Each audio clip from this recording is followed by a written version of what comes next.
কুরবানির গোশত 3 ভাগ নয়, কয় ভাগ করবেন সঠিক সমাধান জানুন। আমাদের সমাজে প্রচলিত একটা ভুল তত্ত্ব হচ্ছে কুরবানির গোশত 3 ভাগ করতে হয়।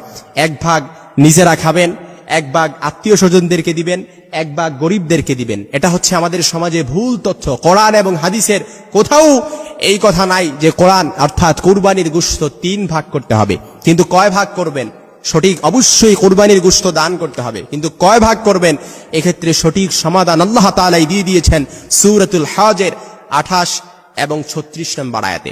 আপনার কনসেপশন আইডিয়া ক্লিয়ার করার জন্য আপনি দেখে নিতে পারেন। আল্লাহ তাআলা বলেছেন অর্থাৎ কুরবানির গোশত আপনার সর্বপ্রথম হচ্ছে যারা কুরবানি দিবেন গোশত খাবেন, কারণ আল্লাহ তাআলার কাছে তো গোশতটা আর পৌঁছায় না। গোশতটা তো অবশ্যই খাবেন আপনি, এটা আল্লাহ তাআলা নিষেধ করে নাই। লা ইয়ানালাল্লাহু লুহুমুহা ওয়ালা দিমাউহা ওয়ালাকি ইয়ানালুহু তাকওয়া মিনকুম। আল্লাহ তাআলার কাছে তাকওয়া পৌঁছায়, রক্ত গোশত এগুলো পৌঁছায় না। গোশত খান, তবে সর্বপ্রথম কুলু, নিজেরা খান।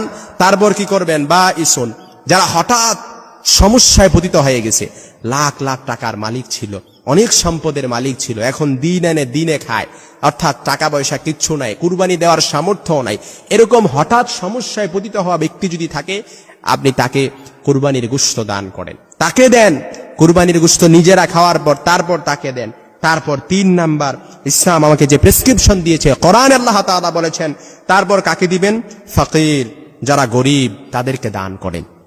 তাদেরকে, গরিব মানুষ থাকলে, নিকটস্থ গরিব মানুষ তাদেরকে দান করেন। প্রতিবেশী, আপনার হক আছে অবশ্যই, এই প্রতিবেশীকে গরিব থাকলে তাদেরকে দান করেন। তারপর ইসলাম আমাকে যে প্রেসক্রিপশন দিয়েছে, কোরআনে আল্লাহ তাআলা বলেছেন মুতার, যারা চাইতে আসে তাদেরকে দান করেন। মুতারুন অর্থাৎ অনেক ফকির গরিব যাদেরকে আমরা চিনি না, অনেক দূর দূরান্ত থেকে চাইতে আসলে আপনি তাদেরকে দান করেন। তবে অবশ্যই চিহ্নিত কোনো ব্যক্তি যদি থাকে যে সে কুরবানির গোশত নিয়ে সে বাজারে কম দামে বিক্রি করে, কিংবা যে দামেই বিক্রি করুক না কেন, ওই ব্যক্তিকে কখনো কুরবানির গোশত দেয়া যাবে না, কারণ কুরবানির গোশত বিক্রি করা এটা হারাম।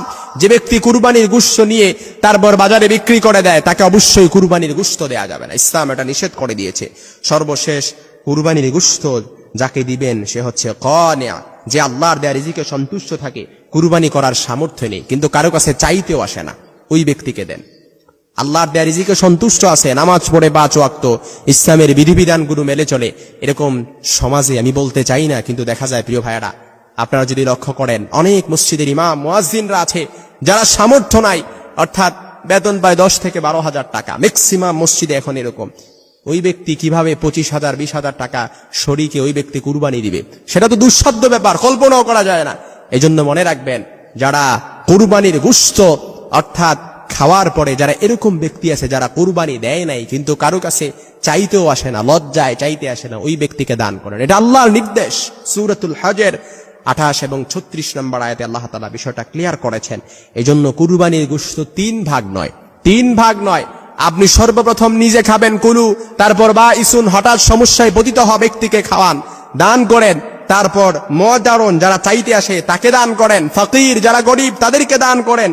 কানিয়া, যারা আল্লাহর দেয়া রিজিকে সন্তুষ্ট থাকে কিন্তু কুরবানি করার সামর্থ্য নেই, কারো কাছে চাইতেও আসে না, ওই ব্যক্তিকে দান করেন। লা ইয়ানালাল্লাহু লুহুমুহা ওয়ালা দিমাউহা ওয়ালাকি ইয়ানালুহু তাকওয়া মিনকুম। এর দ্বারা আল্লাহ তাআলা আপনার অন্তরের তাকওয়াটা ক্লিয়ার আছে কিনা, না গুজামিল আছে, নিরেট ক্লিন কিনা, সফট কিনা, এটা পরীক্ষা করবেন আল্লাহ তাআলা।